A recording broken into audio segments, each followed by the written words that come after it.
Hey there everyone, if you like this video, be sure to check out my second channel, where I do things like this all the time. Alright!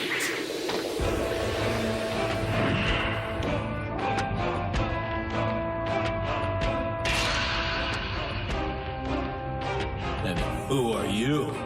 Vegito! And here's something new.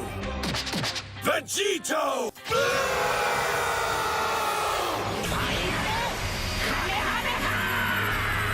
So how many of you guys watching this have read the Dragon Ball Super manga? I bet it isn't too many of you, unless you're watching this post Tomorrow art, then it might be a substantial amount of you, but the manga is actually really good. Aside from weird anatomy, poses that have been reused, and a bunch of other downsides, it's got some upsides to it, except for Vegito's actually used worse in the manga. He didn't even get a quarter of a chapter. At least Vegito in episode 66 got half an episode. Congratulations, Toyotaro. You actually made me hate something more than Dragon Ball Super episode 66. First half anyway. But yeah, it's a good read. If you have not read it, then I will leave a link to it in the description. But anyway, on to the subject of this video. 1. What caused this form of being pushed nearly into obscurity, how Toyotaro fixed that, and the benefits that bringing this back in the anime could have long term.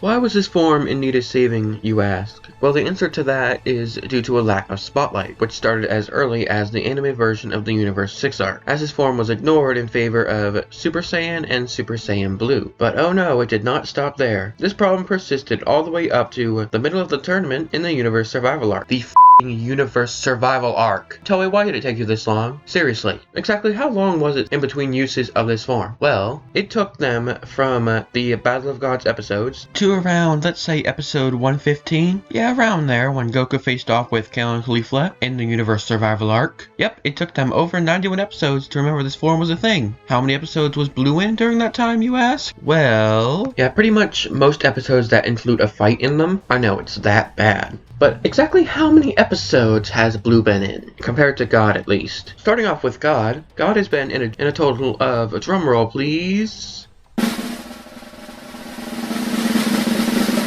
8 episodes. Seriously? Only 8? Come on. How many episodes has Blue been in? Possibly 70 episodes? Wow. I'm so surprised. But yeah, that's basically why the form needed to be saved from obscurity. Because Toei forgot it was a thing, or they were just too lazy to use it.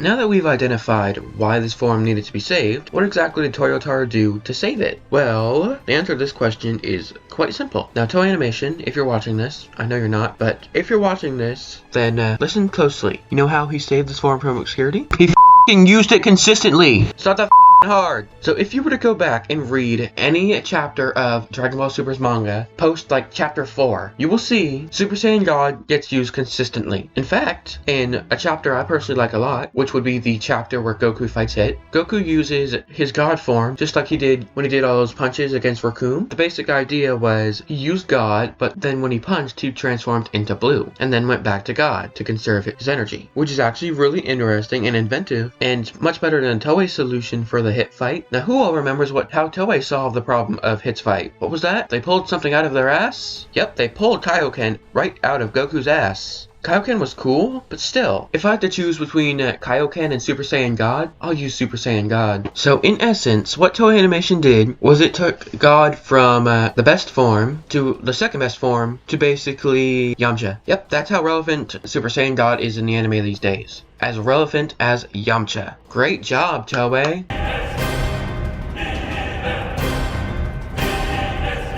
Now on to our third and final point for today. What would the benefits be of using this form consistently and possibly giving it to other characters? So what exactly are the benefits? 1, it would be normalized. It wouldn't be like finding a shiny Pokemon every time you see Super Saiyan God. I wouldn't be praying every time I see it for it not to be just taken away in 2 minutes and for Blue and Blue Kaioken to take its spotlight. That'd be great. Secondly, it would give the side characters more of a chance to, do something. Like say Gotenks. Yes, I'm aware he's a gag character, character, or at least some say he's a gag character, but still, he's still a character, so Gotenks along with Goten and Trunks could still get this form and they could do something. Remember when they did something in Resurrection F? No? Vegeta just told them to go home? Come on. It's not like Gotenks would instantly defuse upon using this form if he could do it, because Gogeta got the full time. And don't worry, I plan to talk about Gogeta in a separate video involving him and another character. But that'll be on the second channel, so you'll have to go there to check it out. We could also use God to hype up future antagonists. Like say, oh, this character can take on Super Saiyan God, Goku, Vegeta, Trunks, Gotenks, whoever you want to give the form to, Yamcha. Like, oh, this person must be a God level threat because this person who has access to God Ki, thanks to Super Saiyan God, had their whipped by this character, so this character might be a really big threat, or something like that. I don't know. I'm not Toei Animation. I'm not Akira Toriyama. I'm not supposed to be coming up with these things. That's their job. They actually did something like this in the Broly film, without saying something like, oh, like Broly's so strong, he can take on a Super Saiyan God. They just show us, via God Vegeta, oh, Broly is evolving as he fights, and he's going to be really strong once he hits full power. But those are just a few benefits to the form. I'd love to hear your thoughts on the possible use of Super Saiyan God, and if you like the form in general. Until next time, I will see you all later.